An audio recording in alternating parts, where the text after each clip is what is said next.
Today we will be looking at a very disturbing issue in Nigeria. Now, this happened this past week in the Delta region of Nigeria, where something rather unfortunate happened. Nigerians woke up to a disturbing story of about 14 soldiers killed in a particular community, Otuama, where they were not just killed, but their bodies, some of them were beheaded, their bodies cut open, that's their stomach, and also their hearts also were ripped out. A very, very disturbing story, and of course, this has been in the front burner when it comes to conversations across many spheres in Nigeria. The big question is, what could have been the motive of the assailants who carried out this act? What exactly were they looking for? What exactly were they trying to achieve? Now, reports actually had it that this particular fire, there are several versions to this story. I might just, go through a few. Now, one of the versions has it that it all began in the early hours of Saturday, that's March 16th, when the Nigerian Army recovered about 14 lifeless bodies of soldiers killed by members of the Otuama community. Now, the men were under the supervision of the General Commanding Officer, that's 6th Division Nigerian Army, Major General Jamal Abdul Salam, who sadly neither the soldiers nor the battalion commanding officer would live to tell the story of the peace mission gone diabolical. They were actually on a peace mission. There you have the pictures there of the gallant officers who were brutally killed, and some of them, their bodies mutilated, by some assailants in that community. Now, reports actually did suggest that some of the recovered bodies were beheaded, others were mutilated, while some had their stomachs and hearts ripped out. It was indeed, very horrific there. But let's give you details in this intro package. Take a listen. The 15 Sokoto Quranic students abducted 2 weeks ago have been released by their captors. Though the captors demanded 20 million naira ransom, details of the release are still unknown. The recent tragic incident involving the murder of 16 soldiers in the Otuama community of Delta State has ignited broad discussions and deliberations within both national and international security circles in Nigeria.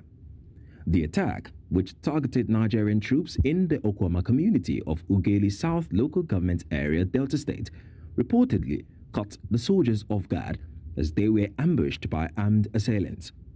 In response to these heinous acts, urgent meetings were convened by the President, Governor, and military leadership.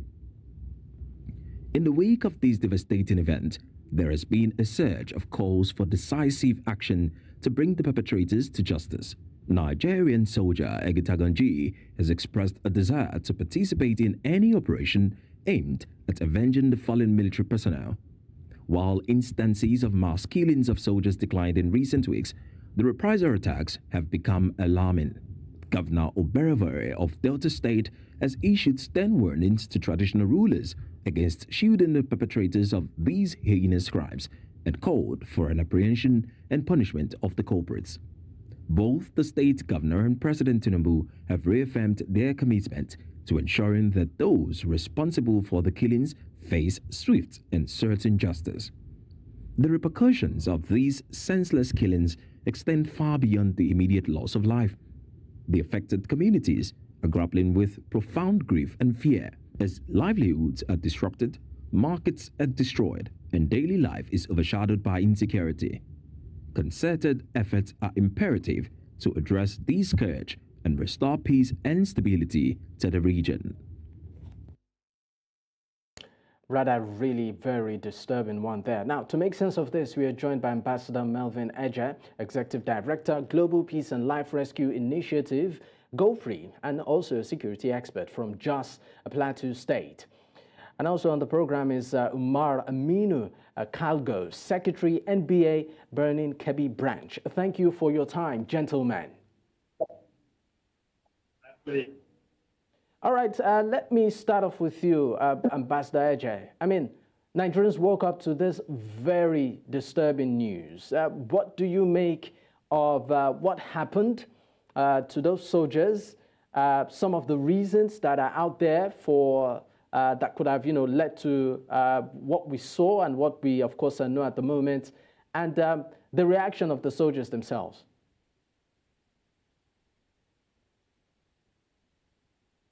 Let me start by first and foremost condemn this barbaric act by these mindless criminals who killed our soldiers, the defenders of our national integrity in good blood.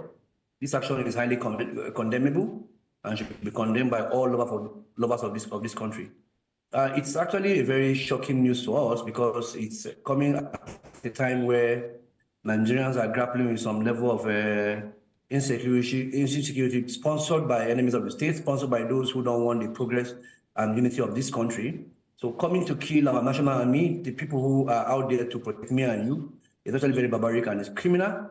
And Nigeria must all rise up to condemn this action like they are doing. I also want to all international community to rise in this light to also condemn this barbaric action. They don't have to wait until our armed forces member make mistake or perceive to have made mistake before they act. This is time for all of them to condemn this action, and it's time for Nigerians to support the Nigerian military to get these criminals and prosecute them. This is the one action too many. That community have been a hostile community for over a while. They have actually been targeting our armed forces. They targeted police the last time, and this time around is the Nigerian Army. So I think this is very highly condemnable, and everybody in this country must rise up to support this senseless act.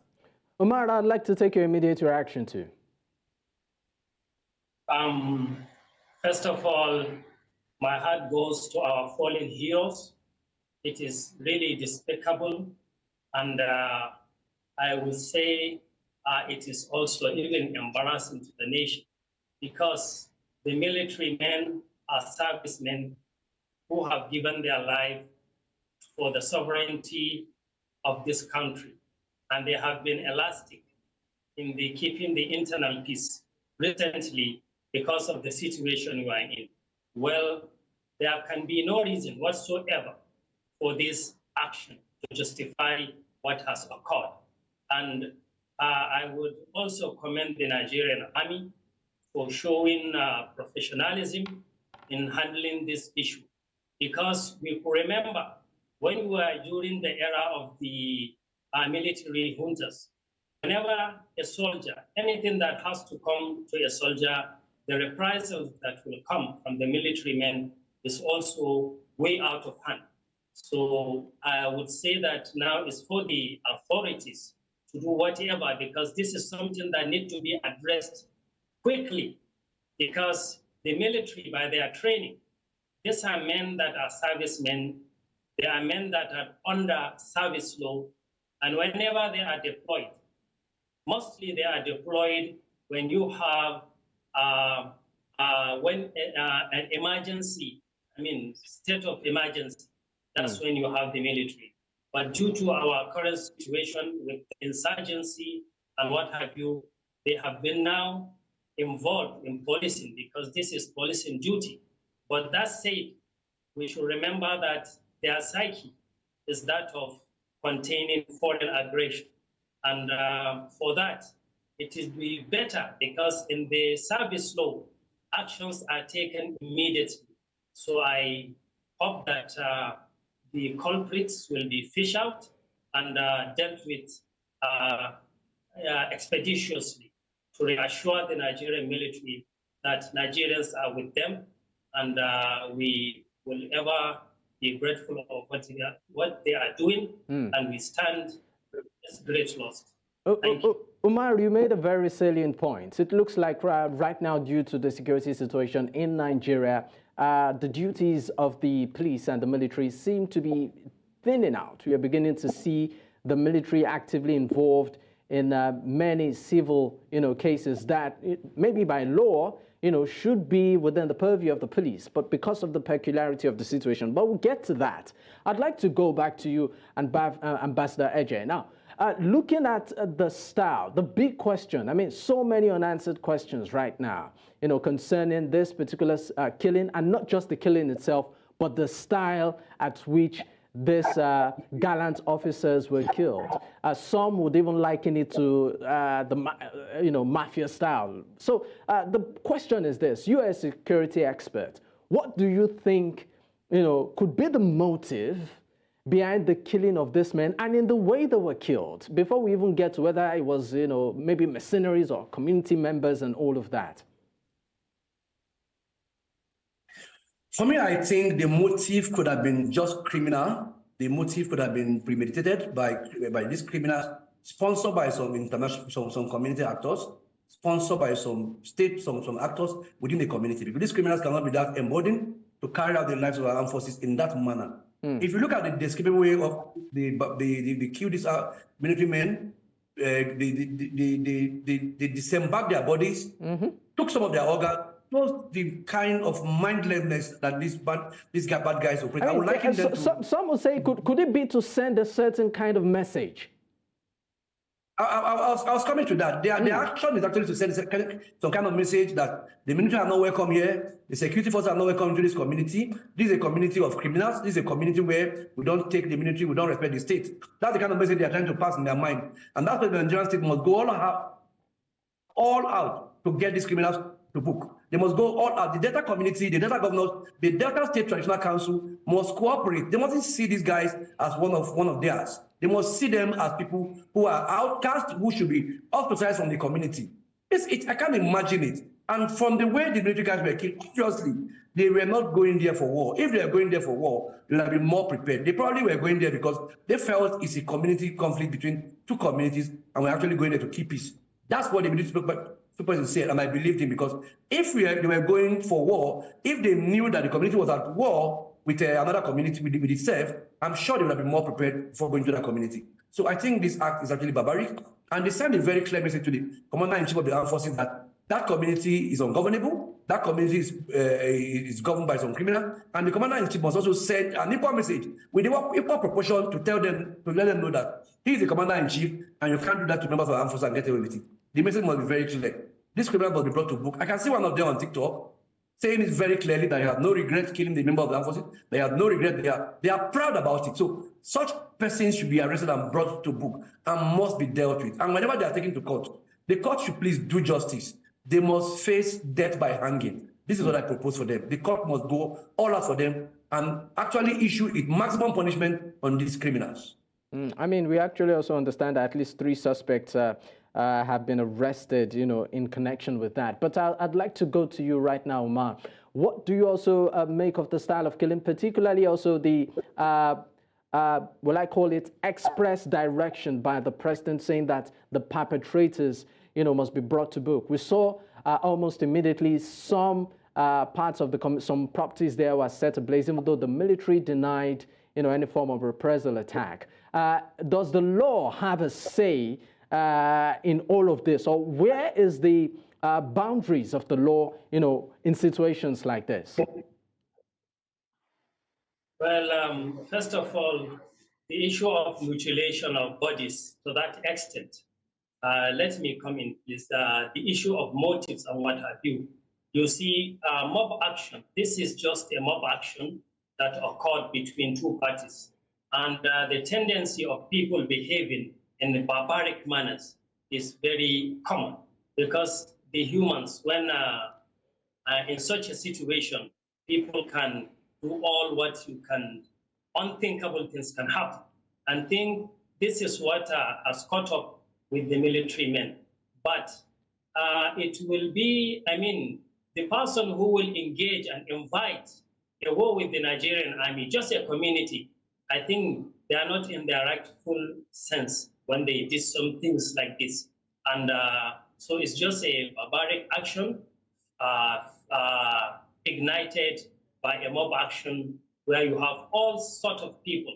And whenever there is mob action, the people who ride it on are the head bearers. You will find are drug addicts and all unthinkable people doing whatever they want. So we should consider it as such. And the issue of restraint, I believe I have commended the army, because we can remember what happened in Zaki Biam during the time of President Olusegun Obasanjo. The town was raided completely when some soldiers were killed. And nothing like that happened here. And I can remember what happened to General Muhammad Al-Qali, who was killed in Jos, and that his car was in one of the leg that was drawn to. I mean, that was why everyone knew about it. All this action that happened, the Nigerian Army has shown professionalism in restraining themselves. That said, I go full-heartedly with the words of the president that decisive action must be taken. And in situation like this, the culprits would be very easy to fish out. And I don't think any community should act in a way to bar such culprits from being arrested. Because that's what happened during the Alkali murder in Plateau. Because where his car was sunk, you see, when the army decided to take all the waters out of that, the community come protesting and doing what have you that they will not allow, and that is complacency.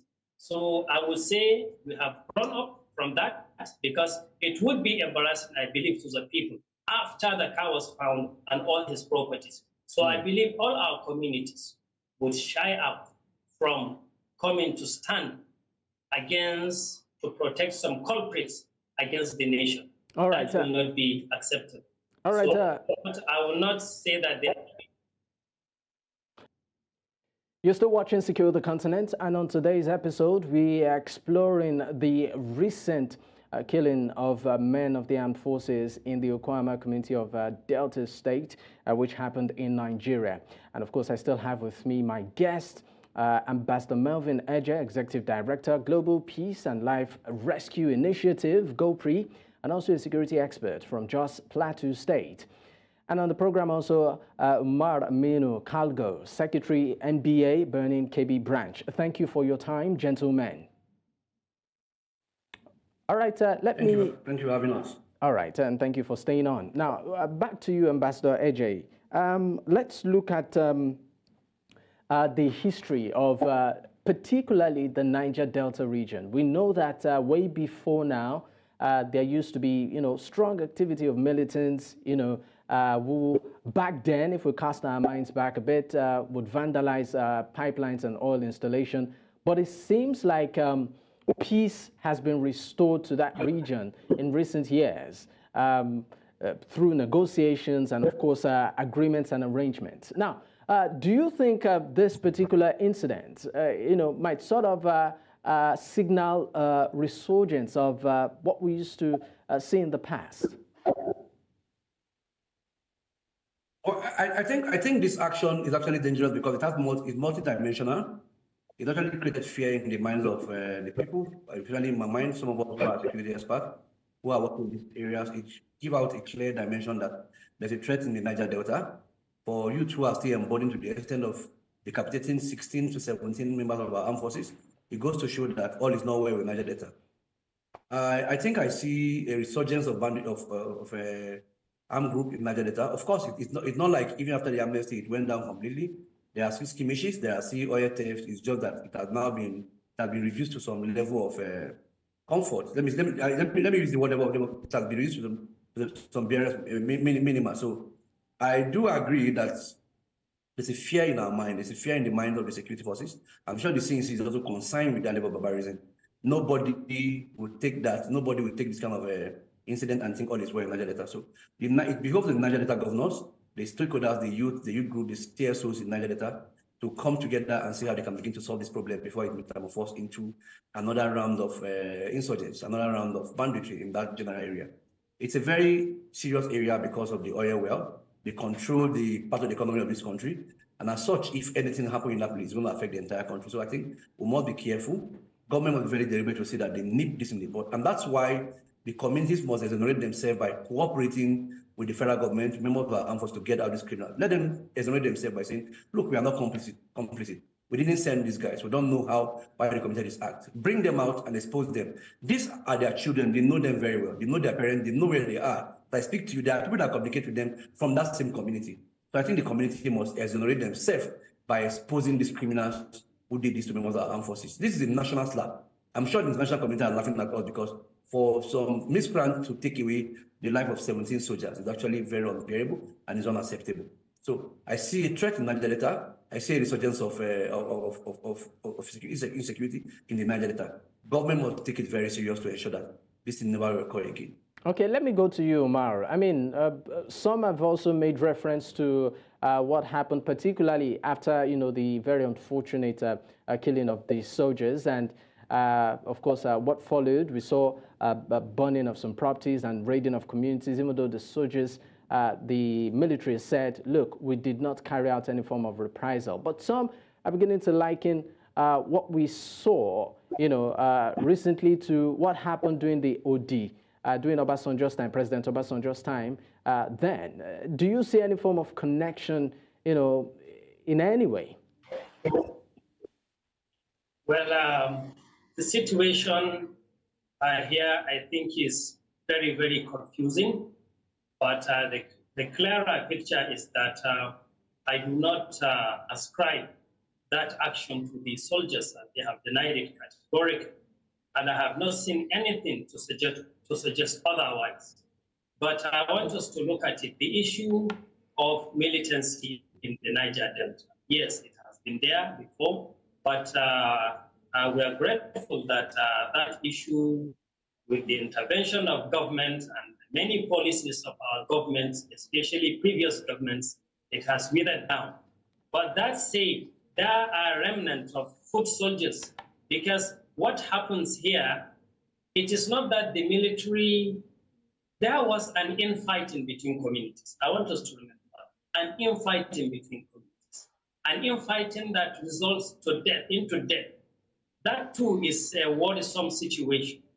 And in a situation like this, and you have the army coming to intervene, but to suffer even greater than even maybe the communities, it sends a confusing, picture that even if we see further burnings, no one could take it out if it is the communities that continue to take it between themselves, since the intervening soldiers were even attacked. So I said it's a very confusing situation.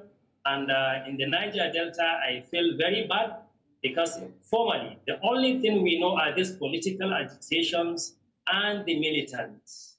But the infighting between communities to that level is not that prevalent, to the best of my knowledge. But this one coming to this rate, and the army just going to intervene, it sends a disturbing picture and a confusing one. All because right, I don't know. All right, Omar. Now let's beam our searchlight to a prevalent issue, in that. All right, Omar, if you can hear me, let's beam our searchlight right now to pivotal issues right now within that region, and that has to do with oil theft. We know that this current administration has been very intentional when it comes to shoring up the country's revenue through oil. And one of the ways is by blocking leakages, right? Now, I'm going back to you, Ambassador Ejay. What do you make of the current administration's drive in limiting, or will I say expunging, oil theft, particularly in that region, and some of the moves it has taken to ensure that the country's revenue shored up by blocking those leakages?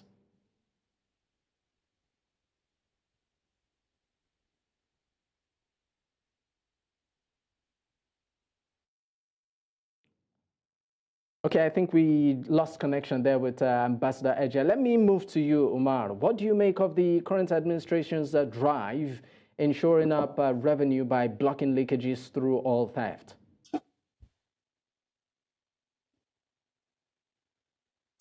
I think it's the right step all the time, that these thefts should be fight frontally to see that we minimize them. But the underlying issue concerning the oil theft, indeed, is by extension the fight against corruption, because corruption is one of the things that pave way in these oil thefts, because you see, the oil is a great source of revenue, and those that are stealing it are they have leeways from the international operators in a way that their commodity is being patronized.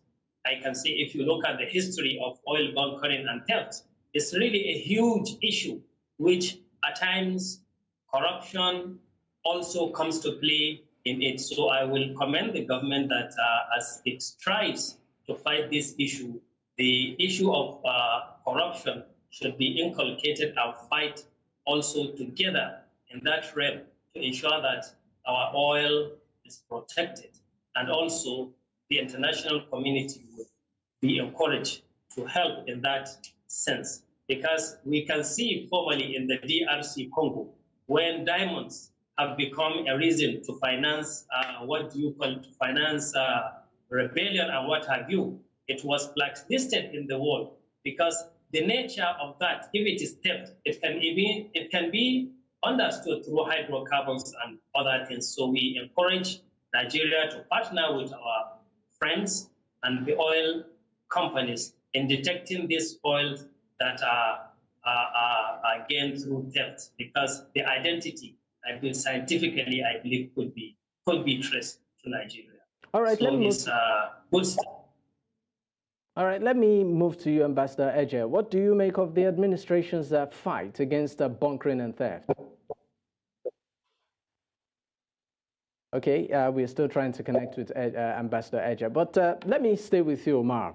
Now, you've made some very salient points as regards the fight, but can you also say, or is it right to say that this fight is yielding the kind of results that the country requires, considering the level of investment, in it? You see, this fight against oil bunkering has been fought in many ways. You see, large proportion of the restive youth in the region through Niger Delta Development and the Ministry for Niger Delta and other schemes that were brought have been engaged to the extent that they were mandated to, protect some of the pipelines, and it yielded results. So I would say whatever ingenuity this government can brought to bear to ensure that the crude oil is, we are tapping it fully without these leakages, is helping. And from the figures that are coming out, you can see it is dwindling a bit. So when this government tasks itself on it, it's a welcome idea, because we believe we will revamp and maximize our production by, putting stop to those leakages as much as we could. All right, Umar, thank you so much. But right now we need to go on another commercial break. When we return, of course, the conversation will still continue. Stay with us. This is still Secure the Continent on New Central Television. And of course, we are exploring the recent, very unfortunate killing of military officers in the Otuama community of Delta in Nigeria. And I still have with me on the program Omar Aminu Kalgo, Secretary, NBA, Benin Kebbi Branch. And at some point, of course, we had Ambassador Melvin Eje, Executive Director, Global Peace and Life Rescue Initiative, and also a security expert from Jos, Nigeria. Well, let me continue with you, Omar. Now, let's look at some of the recent security challenges across Nigeria. Well, not so recent, but it seems to have come back with full force when it comes to resurgence. And that is the issue of kidnapping, right?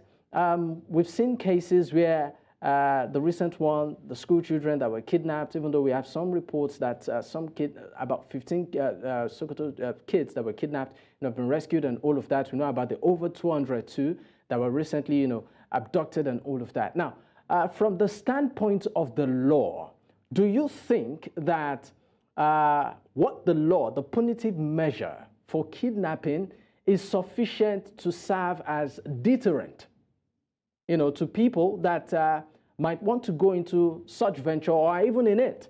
I mean, we know that recently even the First Lady was advocating for more stringent, what I call it, punitive measures for people, who are caught doing such. From the standpoint of the law, do you think the law is fair enough?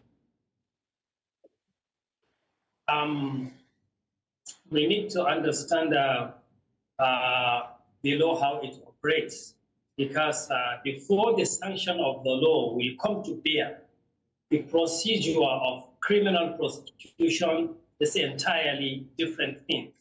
Because I want to let you know that despite all the rampancy of kidnapping, the convictions that are there for kidnapping are not as much as you would think, because from where I live, I practice here in the Sokoto, Birnin Kebbi axis, and from what we have in our laws here, Kebbi, the sanction is adequate because it has the capital punishment in that case, which is death sentence, or if there is any mitigation effect, it is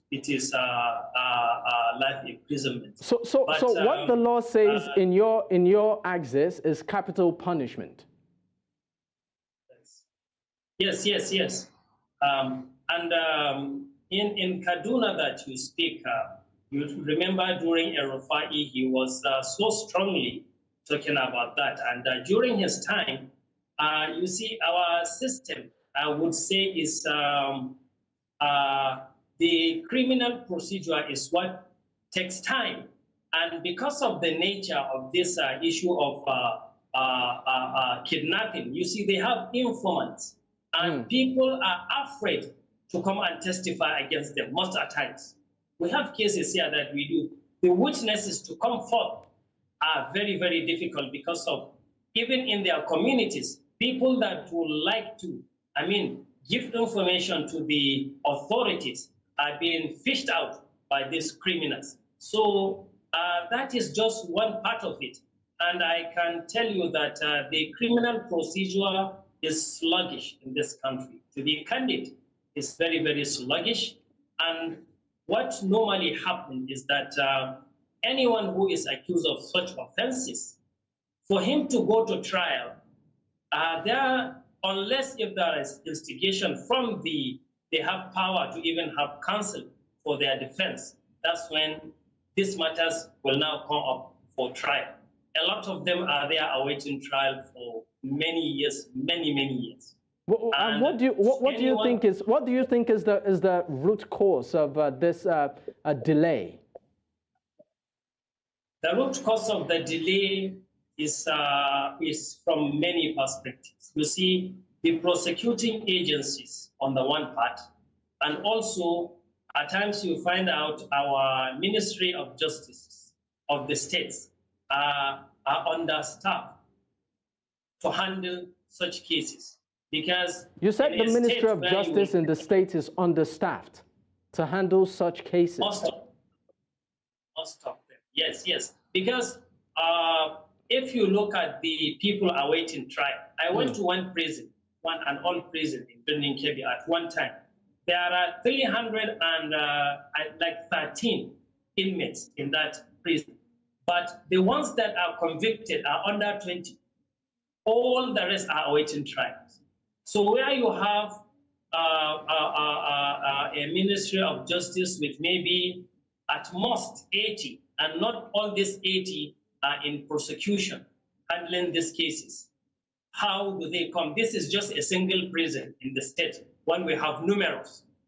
So you can see. So I'm sorry to interject. I'm trying to understand why the Ministry, of Justice, like you said, is understaffed, because I know that in Nigeria, schools churn out lawyers every year. So could it be a situation of the jackpot syndrome right now, where we have some of the best minds leaving the country, or people not just practicing because maybe the profession is not as lucrative? I would really want you to elaborate just a little more on this. Yes, no, Nigeria is coming up in terms of per capita per lawyers. But I will tell you that Nigeria, if you take it per capita per lawyer, we are really, really very, the number of lawyers, if you place it against our population, is really, really very minimal. Let me tell you, by 2013, the number of lawyers in Nigeria, right from inception, are under 100,000.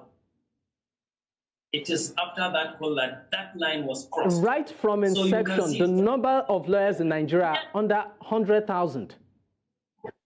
By 2013. That's by 2013. Okay. So I'm giving you the so that we take these issues into context. But gratefully now the lawyers that are produced henceforth are produced in a reasonable number, and we are closing up. So really, and also you see the Nigerian police need to be revamped when it comes to issue of prosecution, because the larger part of issues of prosecution lies with the police. And that's where we need to inject professionalism. Can you be more specific as regards the areas that you would want the Nigerian police revamped?